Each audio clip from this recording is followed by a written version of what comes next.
আমরা যেটা ২০ বছরের জঞ্জাল দূর করতে পারিনি, আমাদের জেনজিরা মাত্র ১ মাসের ব্যবধানে বাংলাদেশকে মুক্ত করে রেখেছে। কি বলো? তোমাদের জেনজিদের প্রভাব not only in our country, জেনজিদের উদ্যোগ আমরা রিসেন্টলি নেপালে দেখেছি। কি বলো? ইন্দোনেশিয়াতে দেখেছি, শ্রীলঙ্কায় দেখেছি, সর্বশেষ ঢাকা বিশ্ববিদ্যালয় দেখেছি। যে ঢাকা বিশ্ববিদ্যালয় সবসময় বলা হতো, ঢাকা বিশ্ববিদ্যালয়কে বলা হতো ২ বছর আগে তোমরা যে দেখেছো সোশ্যাল মিডিয়ায়, ঢাকা বিশ্ববিদ্যালয়ে ইসলামী স্টাডিজ এবং অ্যারাবিক ডিপার্টমেন্ট মল চত্বরে একটি কোরআনিক প্রোগ্রাম, কোরআন তেলাওয়াতের প্রোগ্রাম আয়োজন করেছিল রমজান মাসে। সেটি তাদেরকে করতে দেওয়া হয়নি। রমজানে ইফতার পার্টির বিষয়ে নিষেধাজ্ঞা দেওয়া হয়েছিল। সে ঢাকা বিশ্ববিদ্যালয়কে অনুসরণ করে প্রত্যেকটা বিশ্ববিদ্যালয় রমজানে ইফতার পার্টিকে নিষেধাজ্ঞা জারি করেছিল। সেই ঢাকা বিশ্ববিদ্যালয়ে পুরাতন বস্তা পচা রাজনীতি, যেটি এতদিন পর্যন্ত ২০ বছর যারা করেছে, যাদেরকে অনুসরণ করেছে, তাদেরকে পিছনে ফেলে ইসলাম পন্থাকে তারা সর্বোচ্চ ভোট দিয়ে জয়লাভ করিয়েছে। তো সুতরাং এটা জেনজিদের সবচেয়ে বড় কন্ট্রিবিউশন।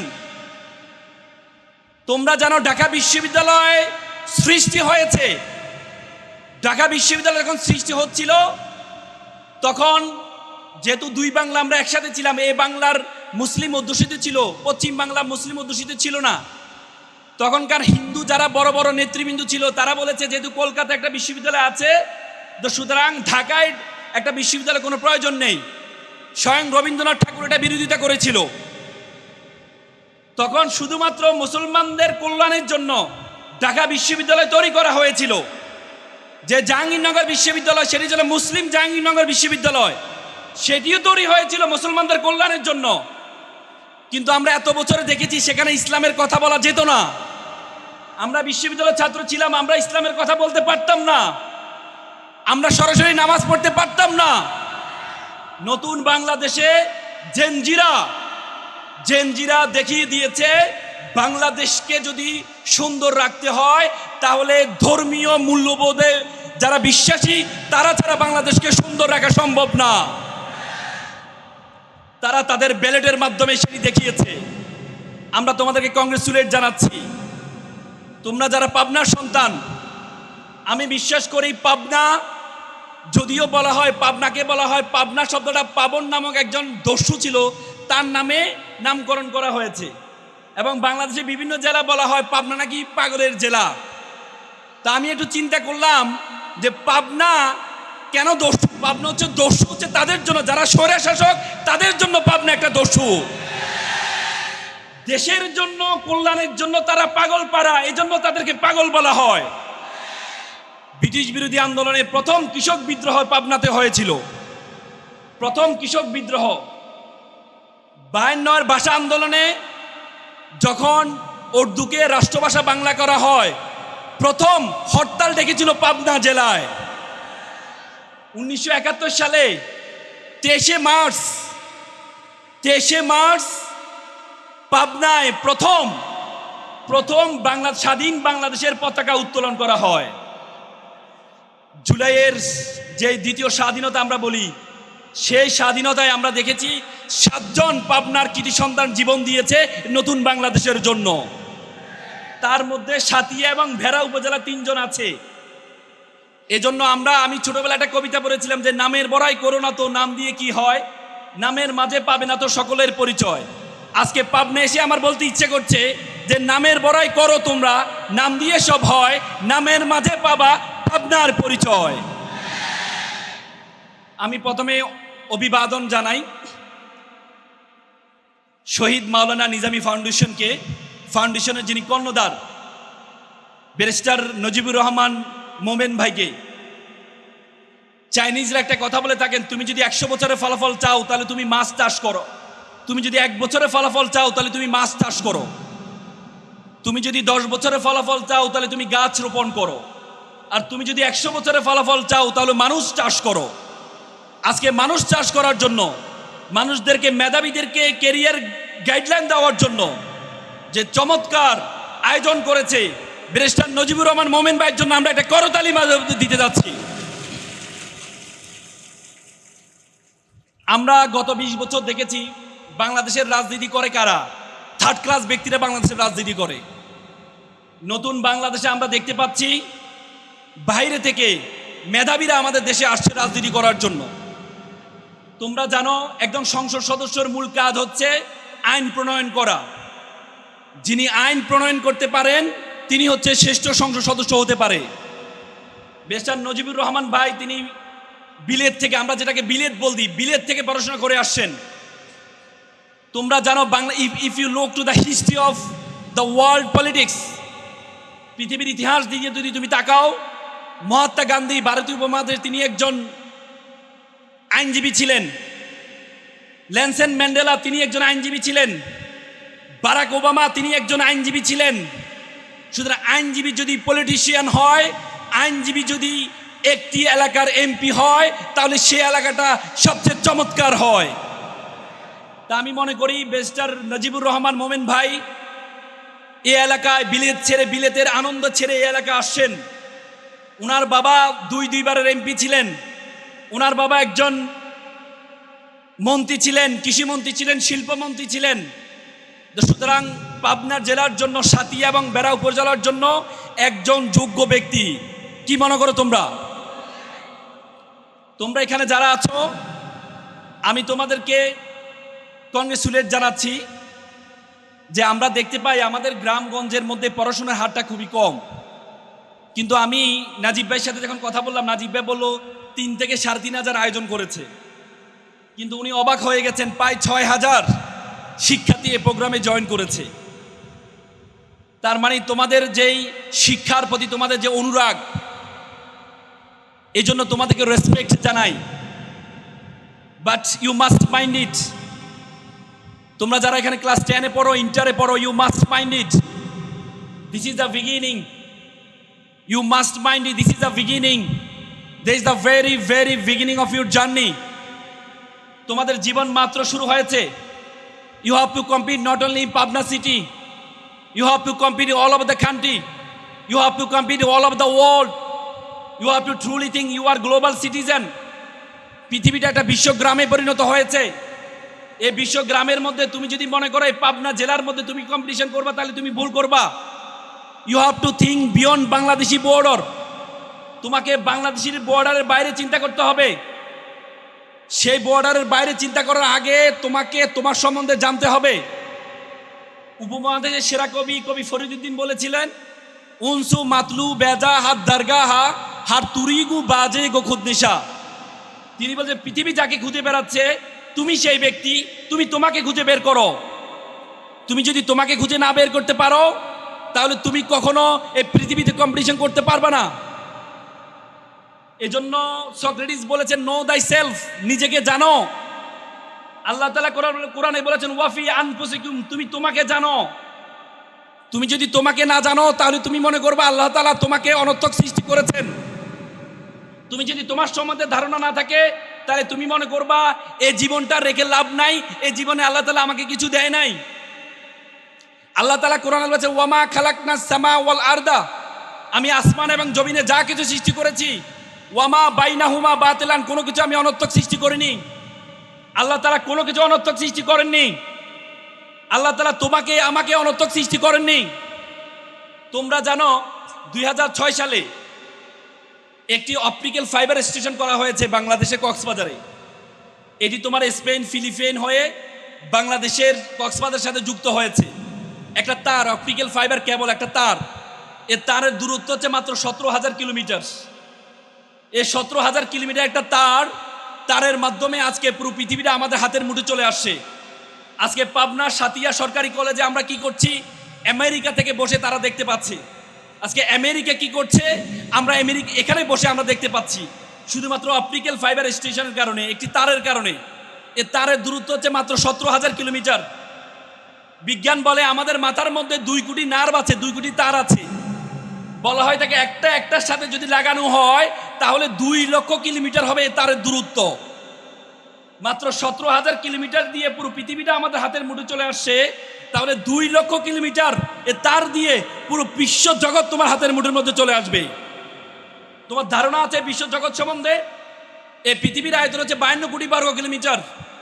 এই পৃথিবীর মধ্যে 7টা মহাদেশ আছে, 5টা মহাসাগর আছে। এই 52 কোটি বর্গ কিলোমিটার পৃথিবীটাকে আমরা যে সূর্যটা দেখতে পাচ্ছি, সূর্যের মধ্যে যদি ঢুকিয়ে দেওয়া হয়, তাহলে 13 লক্ষ পৃথিবী ঢুকিয়ে দেওয়া সম্ভব। Do imagine? এই সূর্য একটা নক্ষত্র। বিজ্ঞান বলে এবং ইসলাম আমাদেরকে বলে নক্ষত্র এই পরিমাণ বিশ্ব জগতের মধ্যে আছে। কি পরিমাণ নক্ষত্র আছে চিন্তা করতে পারবা না। বলা যে সর্বশেষ নক্ষত্র থেকে আলো আমাদের পৃথিবীতে আসা শুরু করেছে। পৃথিবীর সৃষ্টি শুরু থেকে এখনো পর্যন্ত সে আলো এসে পৌঁছায়নি। সে আলো এসে পৌঁছাইতে প্রায় 1 মিলিয়ন বছর লাগবে আরো। তার মানে এই বিশ্বজগৎ বিশাল একটি বিশ্বজগৎ। এই বিশ্বজগতে আল্লাহ তাআলা তোমাকে আমাকে সৃষ্টি করেছে। আল্লাহ তাআলা তোমাকে আমাকে বলেছে কুনতুম খায়রা উম্মাহ, you are the best nation, you are the noblest nation. আল্লাহ বলেছে আমি তোমাকে আশরাফুল মাখলুকাত, সৃষ্টির সেরা হিসেবে সৃষ্টি করেছি। এই বিশ্বজগতে যা কিছু আছে সবকিছু আমি তোমার জন্য সৃষ্টি করেছি। আল্লাহ তাআলা বলেছে কোরআনে যে হুয়াল্লাযী খলাকা লাকুম মা ফিল আরদি জামিয়া। আল্লাহ বলেছেন এই আসমান এই দুনিয়াতে যা কিছু আছে সবকিছু আমি তোমার জন্য সৃষ্টি করেছি। আর তোমাকে আমি সৃষ্টি করেছি ওয়ামা খালাকতুল জিন্না ওয়াল ইনসা ইল্লা লিয়াবুদুন। আর তোমাকে আমি সৃষ্টি করেছি শুধুমাত্র আমার ইবাদত করার জন্য, শুধুমাত্র আমার ইবাদত করার জন্য। আল্লাহ তাআলা যে বিশ্ব জগতে যা কিছু আছে আমি সবকিছু তোমার জন্য সৃষ্টি করেছি। I created you for my worship and all other creation created only for you. এই বিশ্ব জগতে যা কিছু আছে আমি সবকিছু তোমার জন্য সৃষ্টি করেছি। আর তোমাকে আমি সৃষ্টি করেছি শুধুমাত্র আমার ইবাদত করার জন্য। What is the meaning of ibadat? What is the meaning of worship? ইবাদতের সংজ্ঞা কি? এই যে তোমরা আজকে পড়াশোনা করছো, it's the one kind of ইবাদত। ইসলামের প্রথম স্লোগান ছিল ইকরা, পড়ো।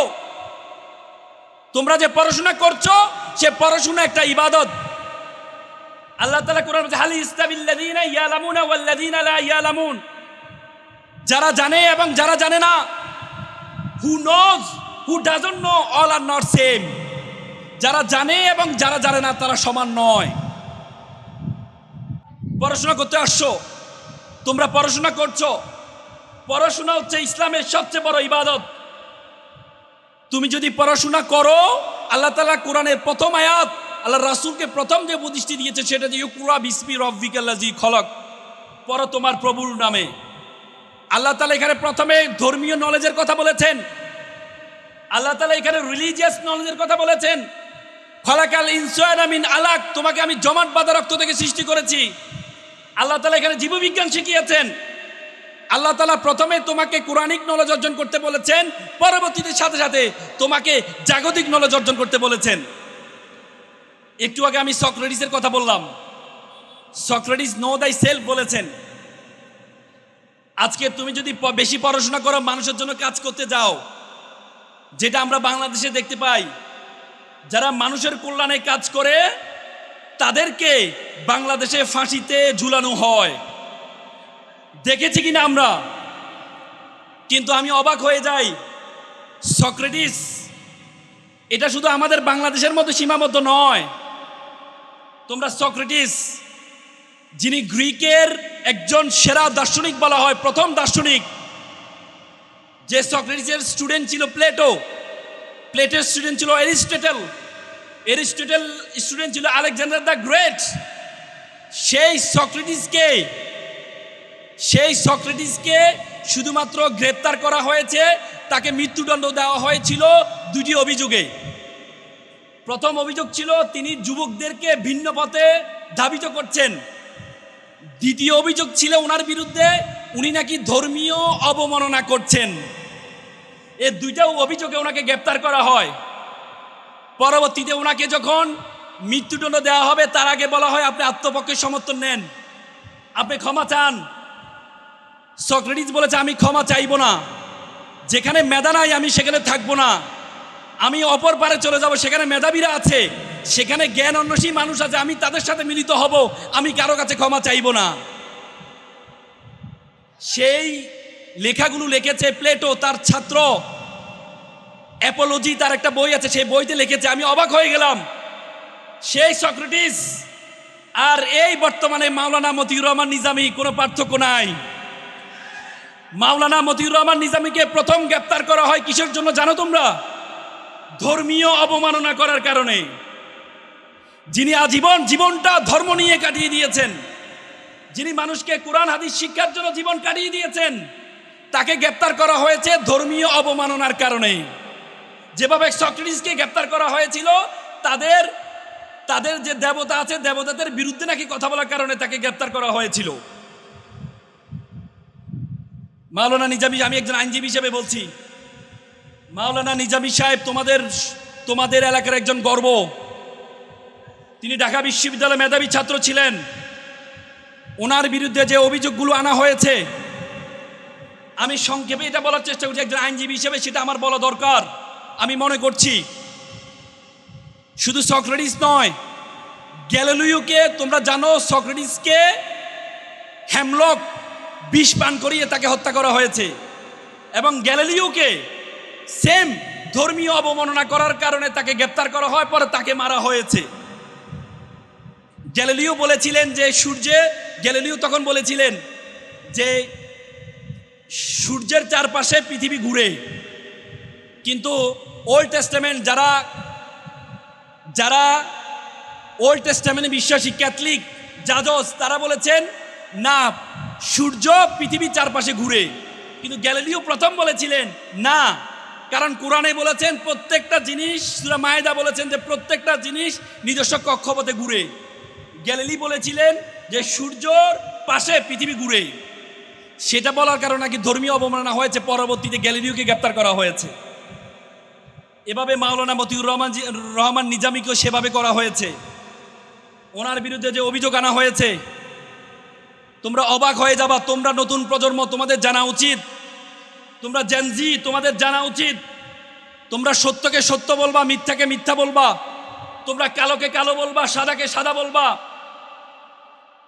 মতিউর রহমান নিজামী সাহেবের বিরুদ্ধে যে অভিযোগ আনা হয়েছে, 1972 সালে একটা দালাল আইন করা হয়েছিল। 1972-এ সে দালাল আইনটি করা হয়েছিল, সে দালাল আইনে 195 জন যুদ্ধ অপরাধী ছিল। সে প্রথমে 195 জন যুদ্ধ অপরাধীকে সিমলা চুক্তি, দিল্লি চুক্তির মাধ্যমে পাকিস্তানে হস্তান্তর করা হয়। পরবর্তীতে 1972 সালে একটা দালাল আইন করা হয়। দালাল আইনে 2884টি মামলা হয়েছে। 2884টি মামলা হয়ে সেখানে প্রায় 745 জনকে সাজা দেওয়া হয়। পরবর্তী 1975 সালে সে 775 জনকে বঙ্গবন্ধু শেখ মুজিবুর রহমান তাদেরকে ক্ষমা করে দেয়। যে 2884টি যে মামলা হয়েছে, একটা মামলার মধ্যে মাওলানা মতিউর রহমান নিজামীর নাম ছিল না। ওনারা যখন ওনার বিরুদ্ধে কোনো এলিগেশন পাচ্ছেন না, তখন বলেছে সুপিরিয়র রেসপন্সিবিলিটি।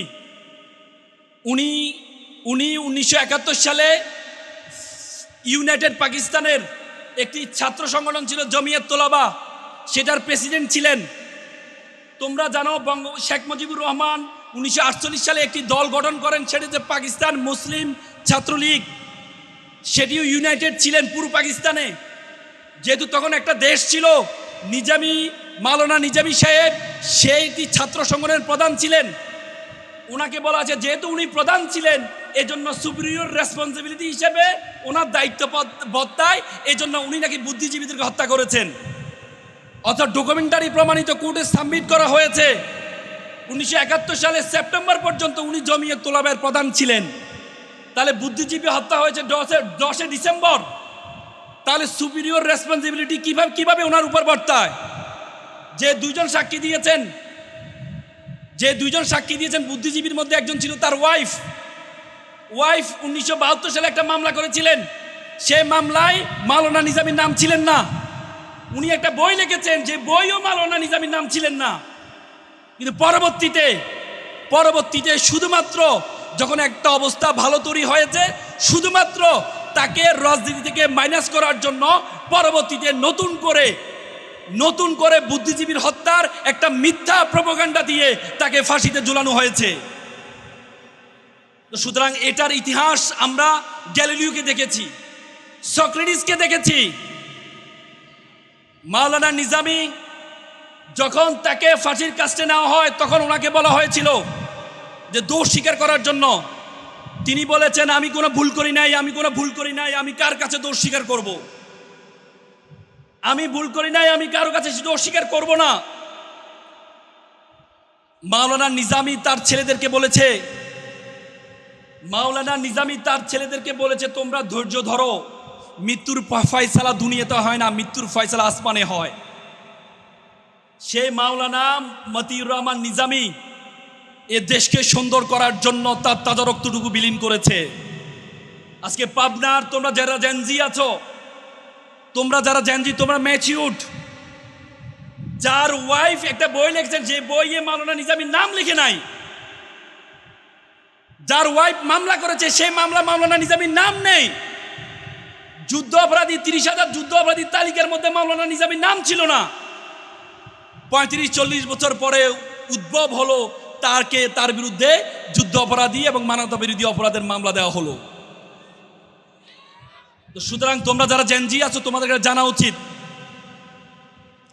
তোমাদেরকে জেনজিকে আমি 3টি পরামর্শ দিয়ে আমার কথা শেষ করব। তোমরা মাইক্রোসফটের প্রতিষ্ঠাতা বিল গেটসের নাম শুনেছো, ঠিক না? বিল গেটস একটি বই লিখেছেন, রোড অ্যাহেড। সে বইয়ে তার মা মেরি ম্যাক্সওয়েল বিল গেটসকে 3টি পরামর্শ দিয়েছেন। বললো যে 4টি পরামর্শ দিয়েছিলেন। বিল গেটস তার বইতে লিখেছে, সে 4টি পরামর্শ আমার জীবনকে পরিবর্তন করার জন্য যথেষ্ট ছিল। তার মধ্যে প্রথম পরামর্শ হচ্ছে, you have to be exceptional, তোমাকে ব্যতিক্রম হইতে হবে। দ্বিতীয় হচ্ছে, ড্রিম বিগার, তোমার স্বপ্ন হবে বড়। তৃতীয় যে পরামর্শটি দিয়েছেন সেটা হচ্ছে, বি ইন্ডাস্ট্রিয়াস, তোমাকে পরিশ্রম করতে হবে। চতুর্থ যে পরামর্শটি দিয়েছেন, রিড বুক, প্রচুর বই পড়তে হবে। B exceptional. তোমরা এখানে যারা আছো, আগে বলো তো নলেজ ইজ পাওয়ার, এখন বলে knowledge is powerless without skill. দক্ষতাবিহীন নলেজের কোনো ভ্যালু নেই। তুমি যদি দক্ষ না হও, দেখবা আমাদের দেশে বর্তমানে প্রায় 10 থেকে 15 লক্ষ অনার্স মাস্টার্স পাস বেকার আছে। তুমি কোনো অশিক্ষিত মানুষকে বেকার দেখবা না। বাংলাদেশে অশিক্ষিত মানুষরা বেকার থাকে না, বাংলাদেশে শিক্ষিত মানুষরা বেকার থাকে। তোমাকে দক্ষতা অর্জন করতে হবে। তোমাকে এমন একটি দক্ষতা অর্জন করতে হবে যে দক্ষতা 10 জন বন্ধু থেকে তোমাকে পার্থক্য করবে। তোমার 10 জন বন্ধু থেকে তোমাকে পার্থক্য করবে এমন একটি দক্ষতা অর্জন করতে হবে। তোমাকে speaking skill, the most final skill, all of the skill, কথা বলার দক্ষতা জানতে হবে। তোমাকে কমিউনিকেশন স্কিল থাকতে হবে। নতুন মানুষের সাথে পরিচয় হওয়ার দক্ষতা তোমাকে থাকতে হবে। তোমাকে আইটি স্কিল থাকতে হবে। তোমরা জেনজি যারা আইটি প্রযুক্তির যুগে জন্মগ্রহণ করেছে, এই জন্য তোমাদেরকে জেনজি বলা হয়। যে জেনজিকে এআই নলেজ থাকতে হবে, তোমাকে আইটি নলেজ তোমাকে থাকতে হবে। তোমার যদি এই নলেজগুলো যদি না থাকে, তাহলে তুমি শুধুমাত্র সার্টিফিকেট দিয়ে কিছুই করতে পারবে না। কিছুদিন আগে মাইক্রোসফট তাদের একটা আর্টিকেল আমি পড়েছি, সেখানে তারা লিখেছে তাদের 50% এমপ্লয় আছে যাদের কোনো সার্টিফিকেট নেই। তার মানে সামনের যোগ সার্টিফিকেট যোগ নয়। সামনে একটা জরিপে আসছে, প্রায় 20 লক্ষ ড্রাইভার তার চাকরি হারাবে। তোমরা জানো এখন ড্রাইভারবিহীন গাড়ি বের হয়েছে, টেসলা বের হয়েছে। সামনে 30 লক্ষ ব্যাংকার তার চাকরি হারাবে। সামনে ব্যাংকের কর্মকর্তা দিয়ে ব্যাংক পরিচালনা করা হবে না। সামনে তোমাদের জন্য বড় চ্যালেঞ্জিং।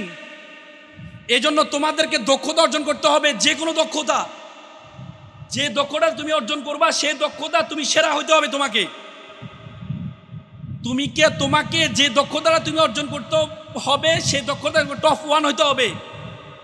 যদি তুমি দক্ষতা অর্জন না করো তাহলে তুমি পিছপা হয়ে যাবা। দ্বিতীয় যে কথাটি বলেছেন, ড্রিম বিগার, তোমার স্বপ্ন হবে বড়। আজকে আমরা গ্রামের মানুষ, আমরা স্বপ্ন কম ছোট দেখি। আমাদের পায়ের মধ্যে একটা শিকল লাগানো আছে।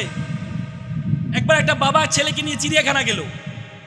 চিড়িয়াখানা যাওয়ার পর বাবা ছেলে দেখলো চিড়িয়াখানায় বড় বড় হাতি, তার পায়ে চিকন শিকল লাগানো আছে।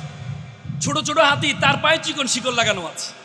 ছোট ছোট হাতিগুলো শিকলটা ছেড়ার চেষ্টা করছে, আর বড় হাতি স্তব্ধ হয়ে দাঁড়িয়ে আছে।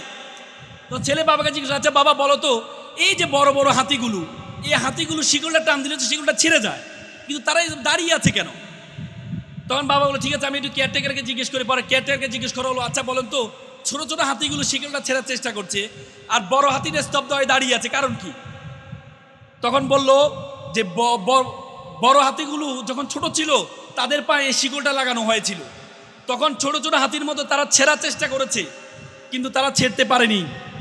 তখন তাদের মাথায় সেট হয়ে আছে, যেহেতু আমি তখন ছিঁড়তে পারিনি, এখনো আমার দ্বারা এটা ছেঁড়া সম্ভব না।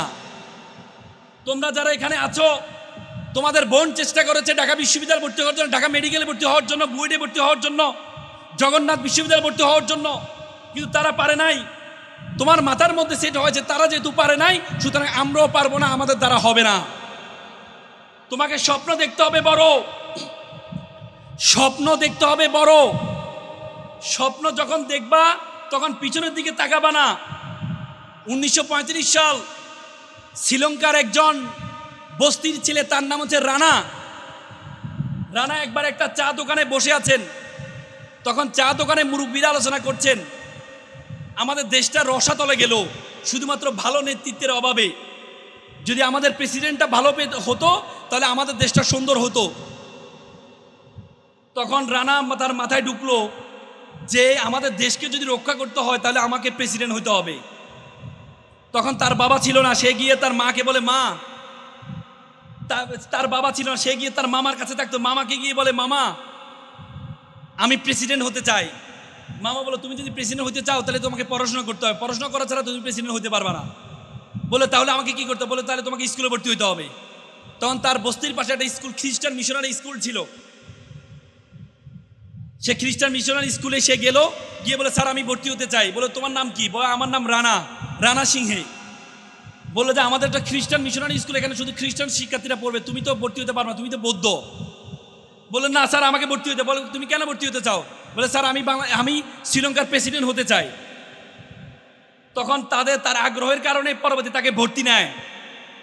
ভর্তি নেওয়ার পর রানা এমনভাবে পড়াশোনা করেছে, পরবর্তী স্কুলে ফার্স্ট হয়েছে, কলম্বো বিশ্ববিদ্যালয়ে পড়েছে, কলম্বো বিশ্ববিদ্যালয়ে ফার্স্ট হয়েছে, অক্সফোর্ডে পড়েছে, অক্সফোর্ডে ফার্স্ট হয়েছে।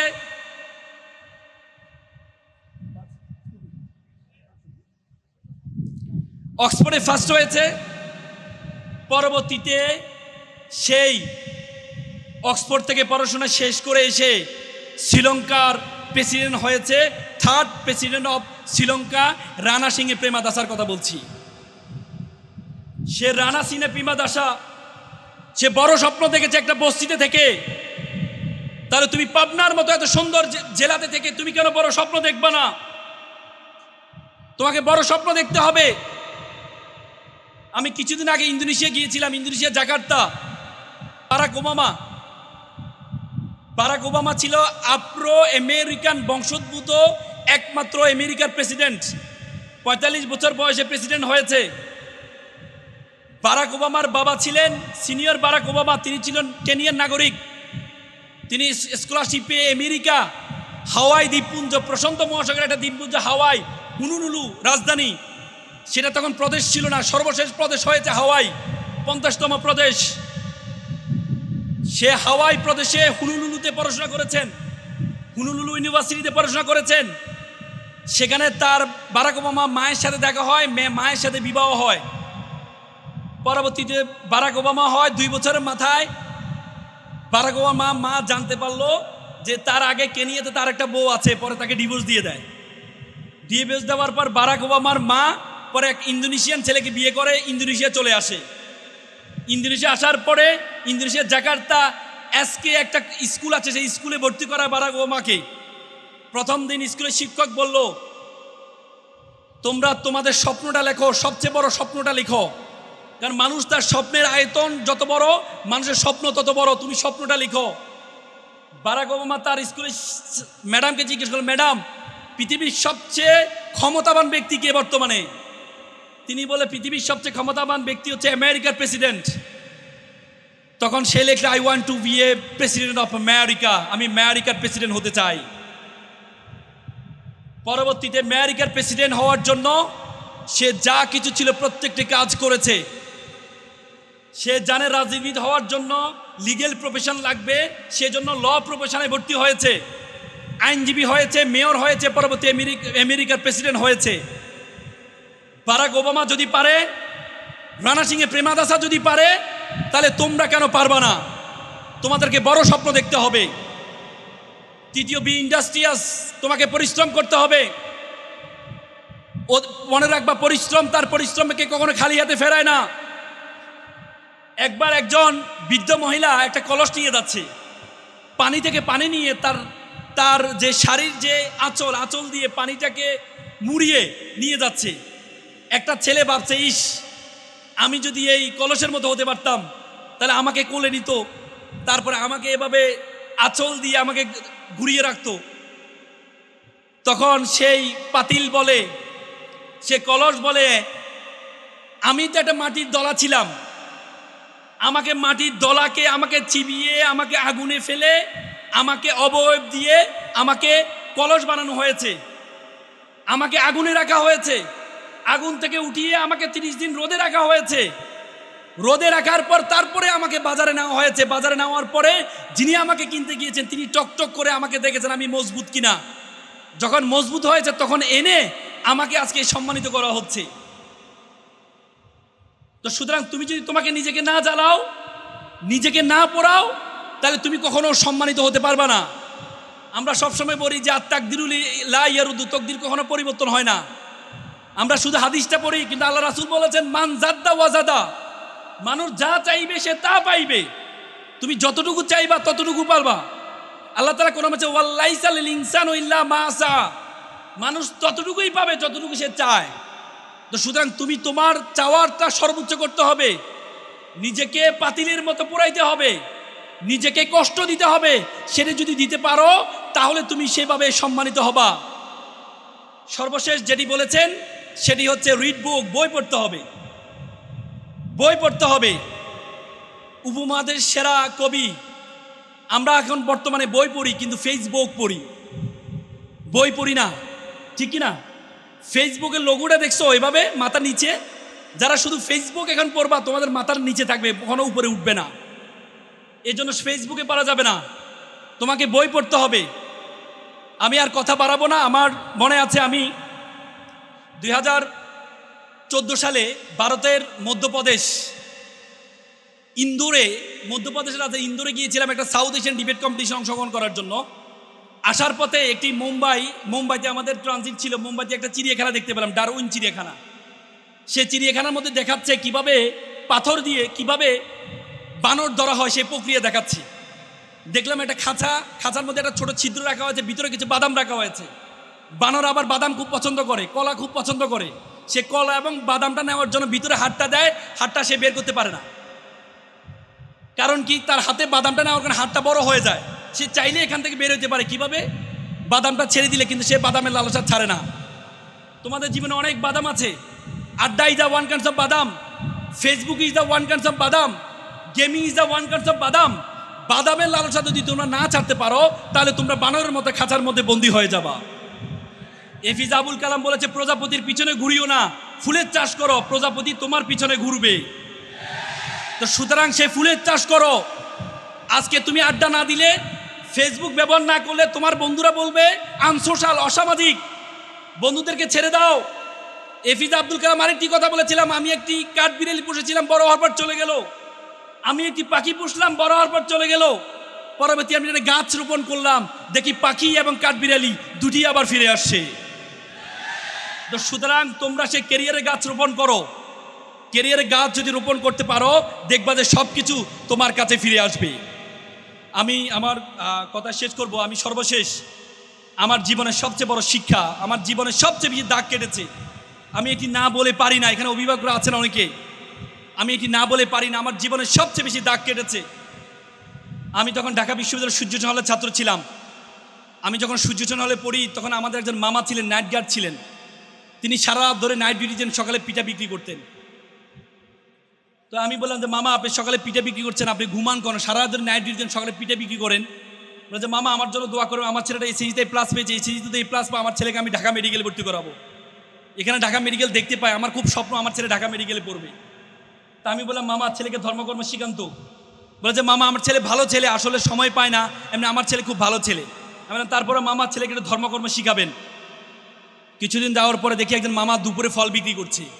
তা আমি বললাম মামা সারা ধরে নাইট ডিউটি দেন, সকালে পিঠা বিক্রি করছেন, দুপুরে ফল বিক্রি করছে, আপনি ঘুমানটা কখন? যে মামা আমার জন্য তখন আমার ছেলেটা এসএসসিতে প্লাস পেয়েছে, তাকে মেডিকেলে ভর্তি করতে, কোচিং ভর্তি করতে হবে, 30,000 টাকা লাগবে, এই জন্য আমি একটু কষ্ট করছি। আমার ছেলে মেডিকেল ট্রান্সফার, আমি চাকরিই ছেড়ে দিব, রাতে ঘুমাইতে পারি না। তো পরবর্তীতে আমি তাকে নিয়ে রেটিনা ভর্তি করাই দিলাম, ছাড়ের ব্যবস্থা করে দিলাম। কিছুদিন যাওয়ার পর মামা আমার ওই মিষ্টি নিয়ে আসলো। কি উদ্ভেলিত, কি উদ্ভাসিত, কি আনন্দিত! সন্তানের আনন্দে মা বাবা এত আনন্দিত হতে পারে আমি কখনো দেখি নাই। কিছুদিন যাওয়ার পর একদিন আমি রাত 12টায় আমি হল থেকে বেরোচ্ছিলাম, একটু মঠ চত্বরে যাবো, একটু ব্যায়াম করব। দেখি যে মামা কান্না করছে। আমি বললাম মামা আপনি কান্না করছেন? কথা বলে না। আমি বললাম মামা আপনি কান্না করছেন? বলছে মামা আমাকে ক্ষমা করবেন। বলে মামা কি হয়েছে? জানেন মামা আমার ছেলেটা ইয়াবা আসক্ত, আমার ছেলেটা ইয়াবা আসক্ত। গতকাল বাসায় এসে শোকেজের গ্লাস ভেঙেছে, আলমিরা গ্লাস ভেঙেছে টাকার জন্য। বিশ্বাস করেন মামা, আমি আমার ছেলেকে আমি ডাক্তারি পড়িয়েছি, আমি মনে করেছিলাম আমি যখন অসুস্থ হব আমার ছেলে আমাকে সুস্থ করবে, কিন্তু আমি আজকে সুস্থ মানুষকে আমার ছেলে অসুস্থ বানিয়ে দিচ্ছে। এমন অসভ্য ছেলে আমি চাইনি, এমন বর্বর ছেলে আমি চাইনি। আমার ভাইয়ের ছেলে দিনমজুর, সারাদিন রিক্সা চালিয়ে এসে একসাথে মা বাবার সাথে খাওয়া দাওয়া করে। বিশ্বাস করেন মামা আজকে 6 মাস আমি আমার ছেলেকে দেখি না। এমন বর্বর ছেলে আমি চাইনি। With due respect to our guardians, with due respect to our guardians, আপনি আপনার ছেলেকে ডাক্তার বানালেন, ইঞ্জিনিয়ার বানালেন, কোনো কাজে আসবে না। এই ছেলের মধ্যে যদি ধর্মীয় জ্ঞান না থাকে, এই ছেলে ভয়ঙ্কর আকার ধারণ করবে, ভয়ঙ্কর আকার ধারণ করবে। ধর্ম আপনাকে শিক্ষা দেয় ওয়াকফিদ লাহুমা জানাউ যুলমিনার রাহমা ওয়াকুল রাব্বিরহামহুমা কামা রাব্বায়ানি সগীরা। হে আল্লাহ তুমি আমার মা বাবাকে সেভাবে লালন পালন করো যেভাবে আমার মা বাবা আমাকে লালন পালন করেছে।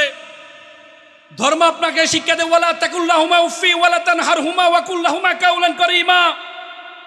মা বাবার সাথে উফ শব্দটি পর্যন্ত ব্যবহার করো না। আল্লাহ রাসূল বলেছেন মান লাইসা মাল্লাম ইরহামা সগীরানা ওয়ালা ইয়াকখুরু কাবীরানা। তুমি আমার উম্মত নয় যদি বড়দেরকে শ্রদ্ধা না করো, ছোটদেরকে স্নেহ না করো। It's the religion, each and every religion respect parents. অত সৈন্য হ কিলোকাম রূপ রহিত কপদগিনী নির্বিষ্টাহ দলপক পিঙ্গ কদলি কুঞ্জ ভ্রমদ বানরা।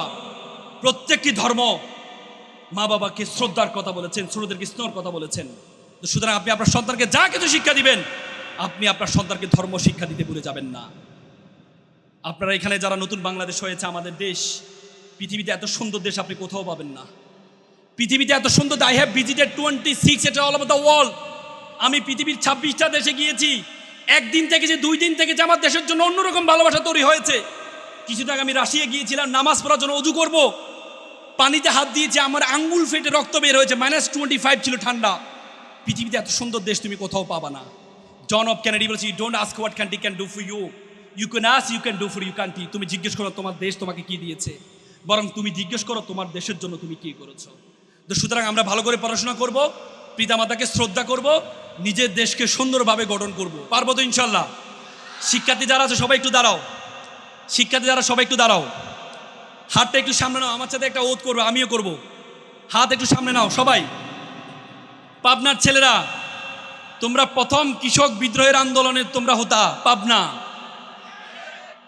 তোমরা ব্রিটিশ বিরোধী আন্দোলনের হতা, তোমরা ভাষা আন্দোলনের হতা, তোমরা 71 স্বাধীনতা আন্দোলনের হতা, তোমরা দ্বিতীয় স্বাধীন আন্দোলনের হতা। তোমাদের আওয়াজ হবে অনেক বড়। বলো আমার সাথে, বলো আমি ওয়াদা করছি, লাউডলি বলো আমি ওয়াদা করছি খারাপ কিছু দেখব না, খারাপ কিছু শুনবো না, খারাপ কিছু বলবো না। যে মুখে ডাকি মা, সে মুখে মাদক না। মানুষের মতো মানুষ হব, পিতামাতাকে শ্রদ্ধা করব, নিজের দেশকে নিজেই গর্ব। তোমরা যারা ছোট্ট শিশু, বড় হবে ঠিক, তোমরা হবে শিল্পী, কবি, লেখক, বৈজ্ঞানিক। আজকে যারা ফুলের কলি, কালকে হবে ফুল। তোমরাই দূর করবে এই সমাজের ভুল। সকালে ভালো থাকো, সুস্থ থাকো। আসসালামু আলাইকুম।